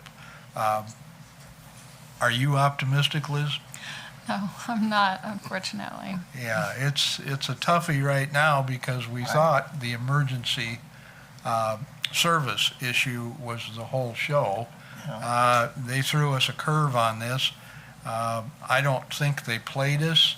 I think this may be an afterthought on their part, but at this point, we still don't have a complete fix. We had our hospital administrator tell us that out of about 6 instances where they've had something that wasn't capable of using the E911 emergency scenario as a reason for care to do the service, they had to use helicopters a couple times. They had to use a private ambulance service provider from Ottumwa that most of us in that boardroom didn't know even existed, and call on Henry County and Great River down at Burlington about whether they could back us up on this. This is a very awkward position to be in as far as that ordinary service that we always took for granted as far as the transports in the area. Are they ceasing all transports effective immediately, or just ones that they don't have a They're crew? being to- selective the way we The did last it. one was on the 27th of January. They've refused 7 transfers so far, and we've turned to other means like mutual aid or, some of those other. So they haven't done one in over 2 They weeks. don't want to Haven't done one transfer, in other words, they don't really want to transfer from either of the care facilities. I mean, basically, in other words, a person's leaving a care facility that they're not going to worry about it if they're getting transferred other than, to the hospital or. Right, they only seem right now to be worried about complying with what we've said the most what we about used in to our have, lawsuit. Right. That's what I didn't see. About What we the used to have. the risk to the public as far as Right. emergency service. Sure. But the ordinary service that you would Right. expect, you could get an ambulance lift from here to Ottumwa Regional for And a special scan. the or transports are also from the hospital Right. here to Iowa City, correct? Those are a lot. something. Those are part of it, and, yeah. And they had previously been doing them, and that's our understanding too. I mean, it's in the contract, and calls for service encompass transport, non-emergency transports, and then also the 911 calls. In a little background, that's what they were doing solely before, Right. And they have a business. and then moved they- into this end of Yeah, it, our and then are giving 11-page up. contract was worded pretty much to favor a discussion we had with them when they were getting into this about the importance to them of having these local transports. Right. So it's always favored them in the past, but now that they are planning on stepping away from us, they're changing the story. Right. And that's What's That's the date pretty that you much. report back to the judge about the injunction? Say again, What's the date that you report back to the judge? 24th. Okay. And then each side gets a chance to look at what we say in our report. And the 27th, the judge will hear us if we want to have it. Is that a written report that you submit, or do you actually go to We have to court? submit a written report, right? Can the council get a copy of that? That's the game plan. Okay. And I don't know if you can speak to this or not, but is there going to be an issue using air care for non-emergent on the insurance end of it? Will that be, I know an air care from here to Iowa City is over 30,000. There are other requirements that they have to meet before they're not just like, oh, we don't have care, Right. so we're going to call a helicopter. Sure. There are Right. some other requirements that they have to meet before they can even get a helicopter here. So But they can use a helicopter where they can't use a 911 ambulance. I can't speak to that specifically. Depends on what the doctor says at that point, Well, the way and I we just were want to trained. say, weather conditions have to be right for the Yeah. helicopter. I already know of a case at the end of December where the helicopter couldn't fly, and there was no ambulance from CARE or no ambulance in any contiguous counties, and the person had to wait 8 to 9 hours before they got transferred to Iowa City. Yeah, we heard about one for 16 hours this Yeah. morning. And, that's not Yeah. what we want to hear. Right. Yeah. So, anyway, we've got a couple of tough weeks Right. coming. We'll keep you informed by email as far as what gets jointly drafted. If we are going to have a hearing on the 27th, it's possible that their attorney and our attorneys we have to work through somebody called a court administrator. If we tell the judge, no, this isn't just polite handshake day, this is probably going to take all afternoon, we may have to settle with the court administrator for a time sometime after that. But that's okay with our three entities at 28E. We welcome the opportunity to put on what we understood and why this is a bigger disappointment than what we had the last time. Anyway, at this point, they're doing the emergency stuff. So they're probably going to bang the drum about that we're getting what we sued for. But we didn't sue for the transport, which we basically said in our pleadings. They're doing just fine on that. They had been in October, November, December. That's fallen off the chart since we were in a position where we said that. Do we know if they're responding with the appropriate leveled paramedic on board? We think yes. Yeah, to our understanding, that's Right. not a problem. Right. Yeah. Cool. I don't envy you. Anyway, Okay, can we move on to Ways and Means? Yes, we met on Monday, February 6th, and we had two recommendations at this point in time to make to council. Calvin, Park and Rec, would like to, in this year yet, improve the flooring in the men's and women's locker rooms in the pool area. And what he wants to put down is this rubbery, Melanie, can you describe it? Rubbery Melanie? It's a rubber floor. I'm gonna put Melanie. Kind of stuff you see, it's kind of like you see at the playgrounds and soft. bouncy room? It's like, they're like particles. I don't know what It's a rubber floor that you actually it's a pour rubber out floor, it's and push out. It's kind of like, well, you Hold push it out like concrete a little Yeah, bit, like but you're it's actually a rubber floor. Like you're Play-Doh. making You concrete. pour it and No. squeegee it out. It's like Yeah. silly Oh, I thought putty. it was blocks or squares. Or like Around. slime, Okay. the slime that has the little ball, the foam I've heard balls enough, in it. thank you. Yeah, we're gonna put Okay, slime on the locker room. this stuff has a 6-year warranty. If you've been in their locker room or on the pool deck, it's in pretty bad shape. So it needs some attention, and this is the solution they came up with. They'd like to have it done in fiscal year '23 out of lost funds. The locker rooms will be done for a week, which means the pool will be done for a week.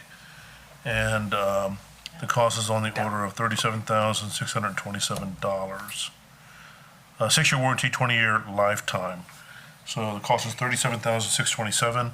The motion by the committee was to recommend the council to approve that expense to do this flooring in the current fiscal year. When would they be doing the flooring? That's unclear. He said he wants it done before the pool opens for the summer. Yeah, because the outdoor pool people all have to come through that locker room. So we'd like to get it done before June. Yeah, I've In between the heavy winter traffic and before the summer traffic. So they're trying to find that sweet spot in between. I mean, it sounds like a good solution. The locker room needs work. Yes, it does. It does. I would make a motion to accept the recommendation of the Ways and Means Committee to fund the Park and Recreation Committee's recommendation to refloor, is that correct? Refloor the locker room and the swimming pool area? No, just the locker room, Just the locker room. for the men's and women's locker rooms. Men's and women's locker room. Eventually go out to the pool deck, Pool deck. but right now just the locker rooms. Okay. I'd second that motion. Any other discussion? Please call the roll. Gandy, Yes. Flournoy, Yes. Esti, Yes. Toohill, Yes. Rasmussen, Yes. Ham, Yes. Anderson. Yes. Just to clarify, this is understood, this is going to be funded through lost funds, approximately Out of the current 37,000, balance in the about lost. 37,500 or so. 37,627. All right, thank Let's you. give it. Yeah. That fund balance is on the order of $300,000 right now. The other motion that the committee made to recommend to council was to approve an expense for a new firewall for the city. And the motion was to recommend approval of the purchase not to exceed $35,000, also to be paid out of the lost money in fiscal year '23. Firewall. Firewalls. Firewalls. Computer firewall. For the number, the different facilities within the city. So Park and Rec, airport, fire station, Everything us, except park, library, everything except the Arts and Convention Center currently.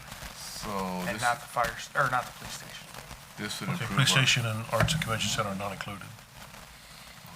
this would improve our cyber security protection. Well, Or what's the, these things have lifetimes. It's just like HVAC or something else. They just exceeded their lifetime and they're worn out. They get to a point you can't patch them and anymore. Hardware and software needs to be I think- replaced together.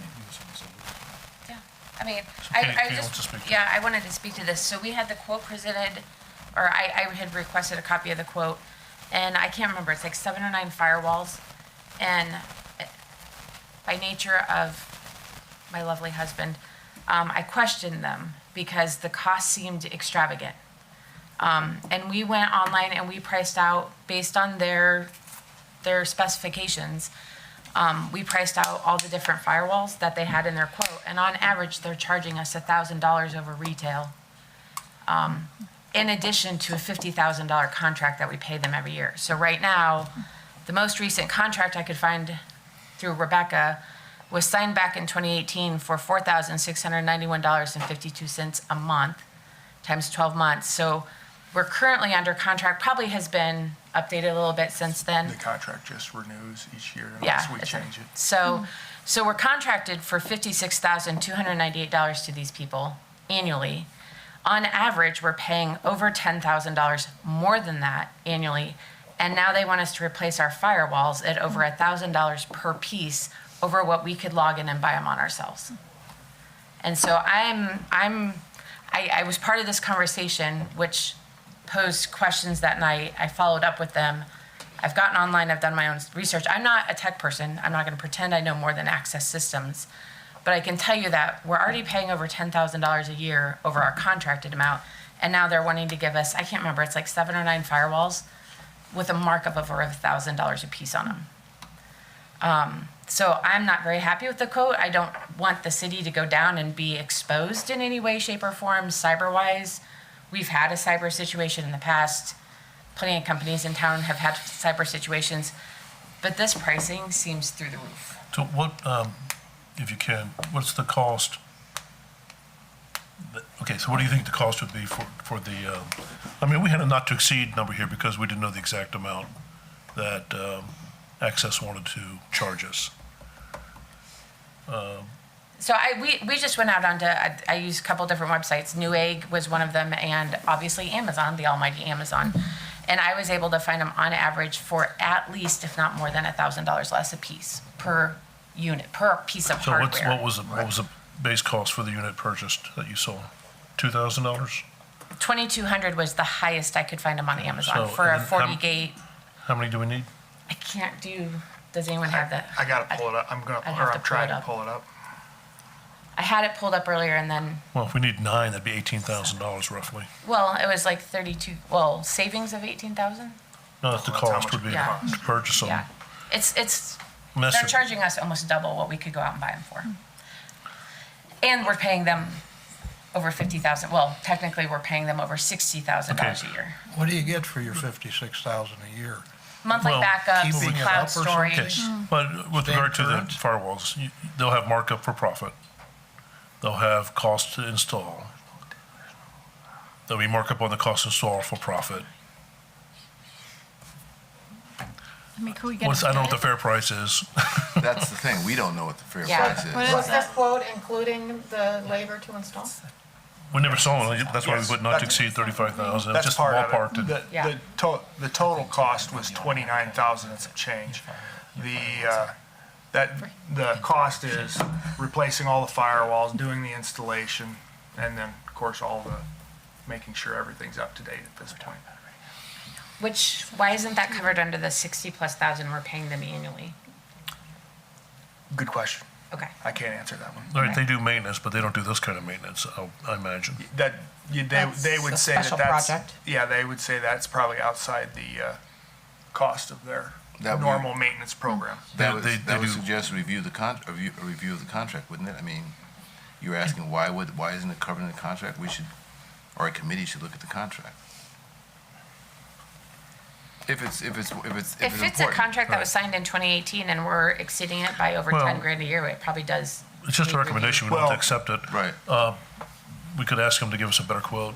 Can you put it to, can you put it to bid or not? We can't change our contract until the end of this fiscal year, but we have to notify them, I think it's 30 days prior to the end of the contract that we are gonna look to But redo it. it sounds like we're looking at something above and beyond our contract. Correct. That is correct. So could we bid that part of it? I can't imagine that a computer system is going to service hardware that they don't buy and install. Right. All right, I don't know, The obviously. other, Like just the case. just clarification though, the reason why we're getting charged more than what they were charged us at the beginning is because we've added email accounts, we've added other computers, and there's been additions to the contract over time, which is why that's cost us an increase. With a concern that Ms. Anderson has brought up, are we clear on what the contract states? As far as from what I'm hearing, I don't know that we are. I have a copy of it. I mean, Do you? I'm sure back when we signed it, we all had a copy of it, but Is it worth reviewing it to be sure that this isn't covered? This sort of service isn't covered. We're assuming it isn't. They're yeah. assuming it isn't, but it's worth looking at the contract to make sure that we're getting what we're paying for in terms of the contract. Well, we could table it or send it back to committee for reconsideration. I would Well, move, can't the administration, they can look at their contract and see whether it's in there or not. okay, well, That's someone something needs they to look at can it. do that. Yeah. And, I'm not saying this is out of the norm of a contract. I'm just saying It's a that the different pricing story. was Well, egregious. I guess with this concern, do you have a recommendation then? I'm wondering if we shouldn't consider putting our computer systems back out to bid again, if this is how access pricing is going to look moving forward. Then we would, Well, we can take some RFPs and just see what people have to offer us. well, we would have to notify them here. They're still our provider up until No, we're not breaking the contract, we're just Okay. asking for I RFPs. was just, I think you don't want to And then delay the if we- firewall issue. You need to get that done, and then after that, you can look at RFPs. Aaron and I talked to somebody, A 6 year months ago? Was it a year ago already? I think it was a year ago. At that time, I'll just say there, I don't think that Aaron or Rebecca or, there was not wish to change a provider at that time. But, personally, I think those things should be looked at every few years. Right, I think it should be looked at regularly, so we can send out some RFPs and just see what we get. And if we, just like buying insurance, you check around once in a while, see if you're getting competitive rates or not. So let's just do that, but what do you want to do with this, motion or recommendation for firewall?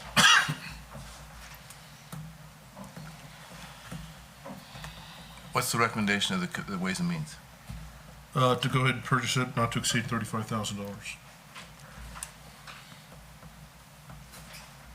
Because we didn't know very much about it. And when is the contract up? It renews on either June 30th or July 1. This year. So if we do this It's an annual 35,000 and put new renewal. firewalls in, and we put it out to RFP and go with a different company, we'll have to Buy it again. buy it all over again. No, No, you won't. probably These are not. Will they standard service? I mean, firewalls. but Yeah. even if they're not there, even if But they don't do the installation. There will be, or- whenever when we changed from, Who was it before? I can't remember, out of, Cure? no. So we own all the hardware. Anyway, We just take it when with you, us. yeah, you own the hardware, but when you change, we will have extra costs that we probably didn't, because of licensing and stuff like that. Plus, you gotta get the old people out Yeah, off the system and get the new vendor Okay, in. separate issue. Yeah, I think we can look at that going down the road, but yeah. did someone make a motion? Not yet. It's just so you guys know, it's 8 firewalls, 8 locations, Then the true cost is $29,000. $29,269.43. And there is up to 35,000. is Well, what we're we're- not- We didn't now have with this the quote in front of us when we made that motion. Oh, okay. So the motion would be to spend that much money, 29,000, whatever it is.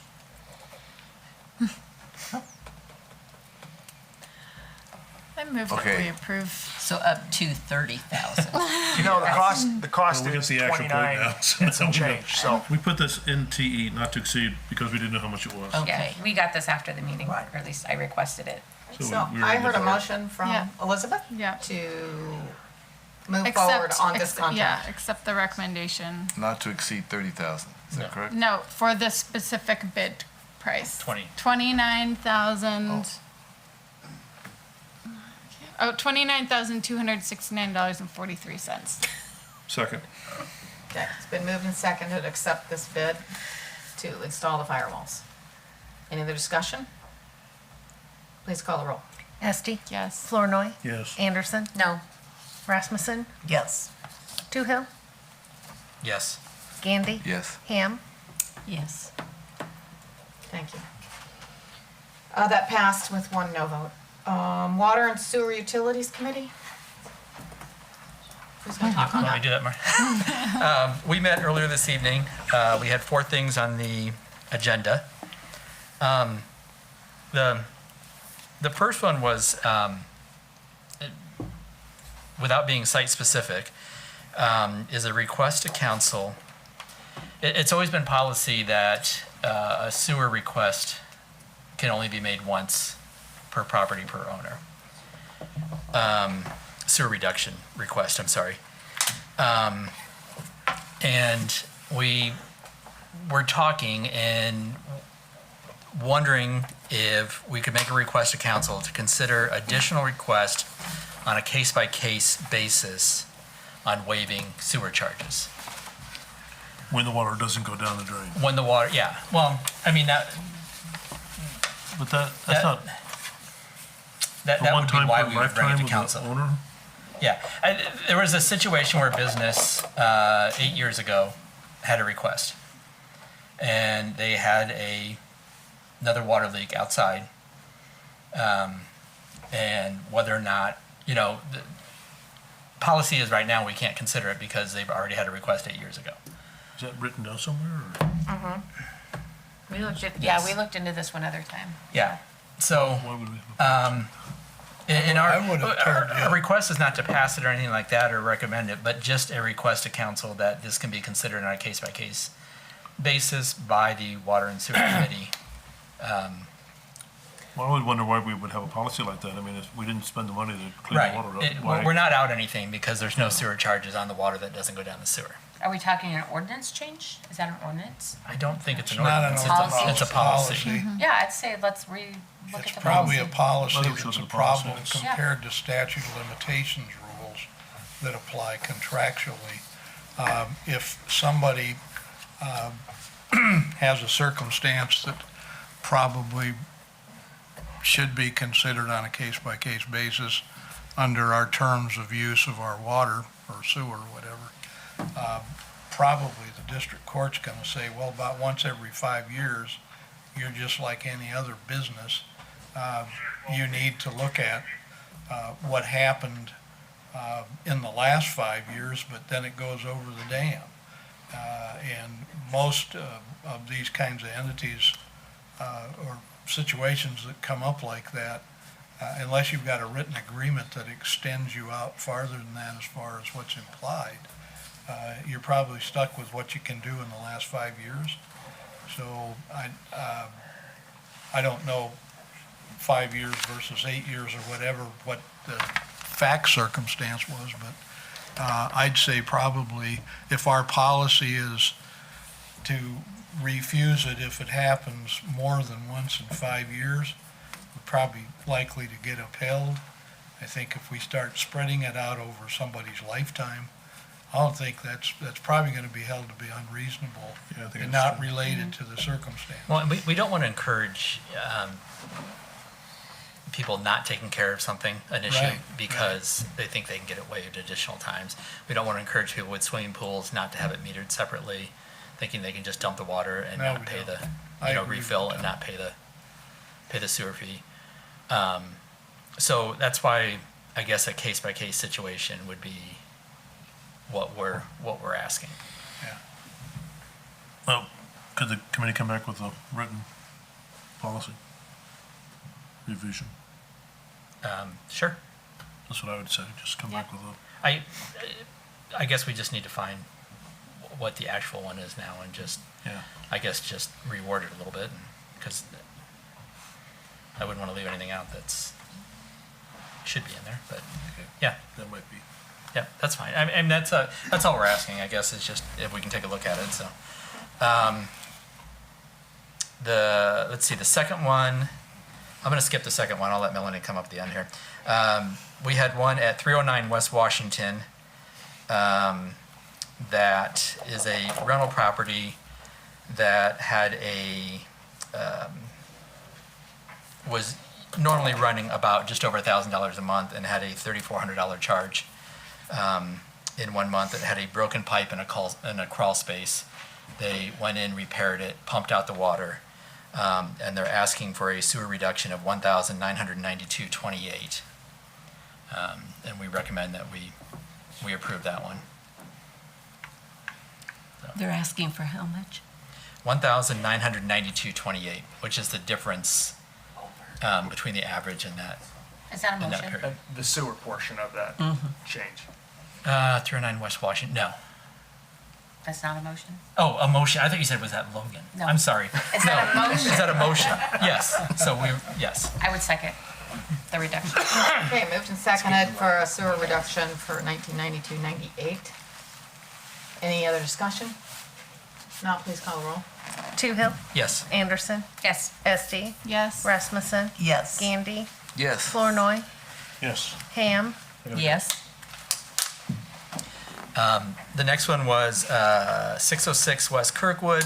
There was a broken pipe outside in a cold spell, and they're asking for a sewer reduction of $389.20, which I'd like to make a motion that we request that the council approves a sewer reduction of $389.20.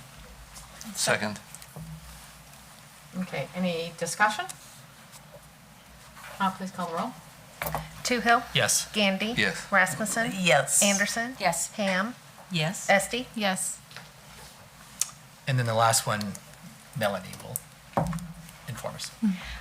So we had a request from Abundance Eco Village for a water connection. So Eco Village is outside of the city limits, and a couple years ago we drafted a standard water sewer user agreement for when people are outside of the city limits wanting to connect to a city utility.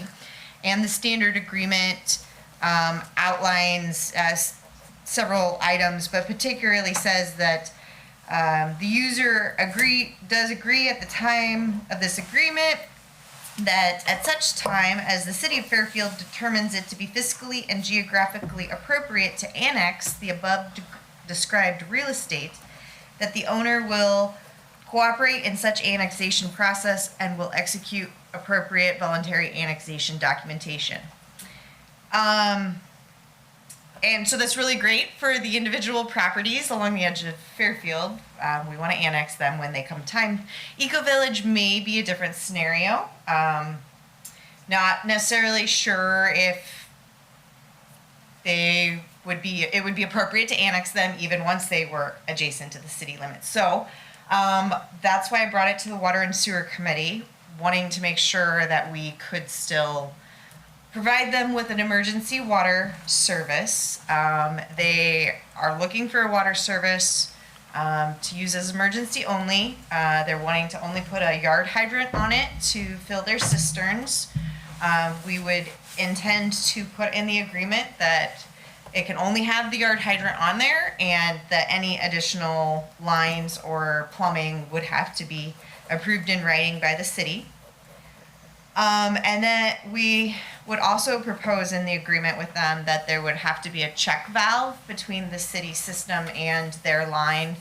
Again, because of the cisterns, to make sure that there was no backflow from their water system into ours. Regarding the annexation, because that line, even though the intent is that once a property becomes immediately adjacent to the city, we would annex it, I think because it says when the city feels that it's appropriate, I think that would give us some leeway as far as, maybe we would wait until it's 75% surrounded, or, maybe we kick the can down the road that it's not the problem of anyone who's here in this room right now. I don't know. But I think that it still allows for some options, but be able to provide them with a service. But yet doesn't really tie anyone's hands. It treats everyone the same, but I think provides for necessary improvements in the future if we had to annex them. I think it works to work. Is there any concern about filling cisterns, putting a burden on our water system? No. No?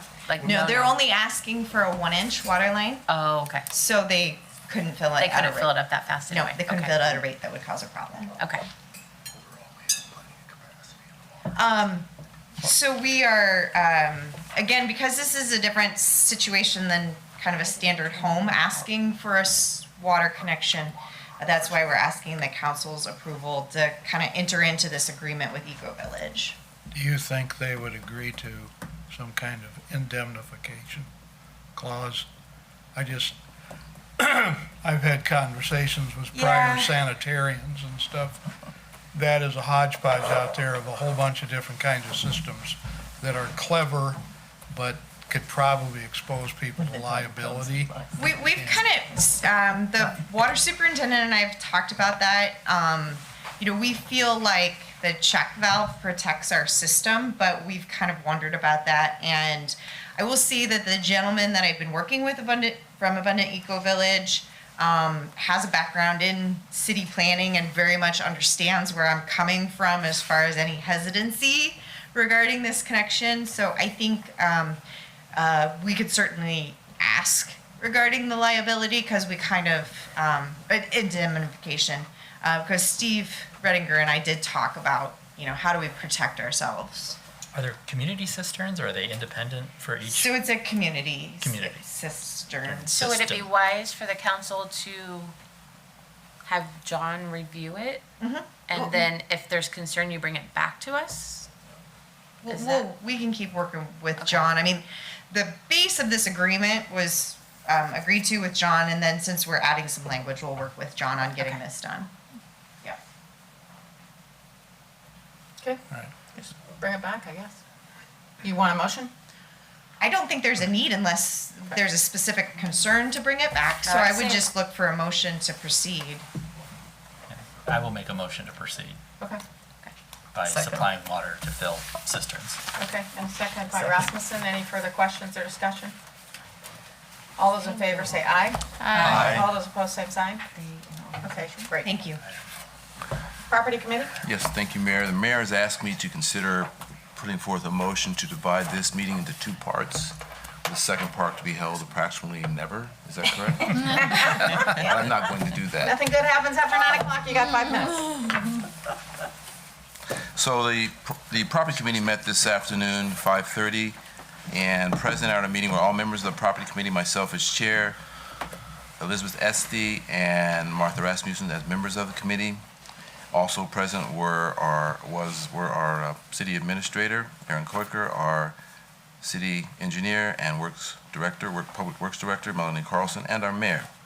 We had 3 items to be discussed this afternoon, yielding one motion. The other 2 are for notice-only purposes for the council. First item had to do with the Fairfield Beautification Commission proposal.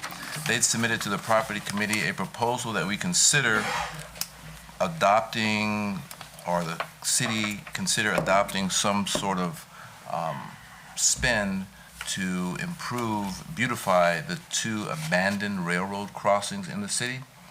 And they gave us suggested 2 options, one a more expensive one, which would include basically creating a new real estate option, maintaining a garden space for these 2 abandoned crossings. The other one being to remove the so-called Jersey barriers, which are part of the crossings now.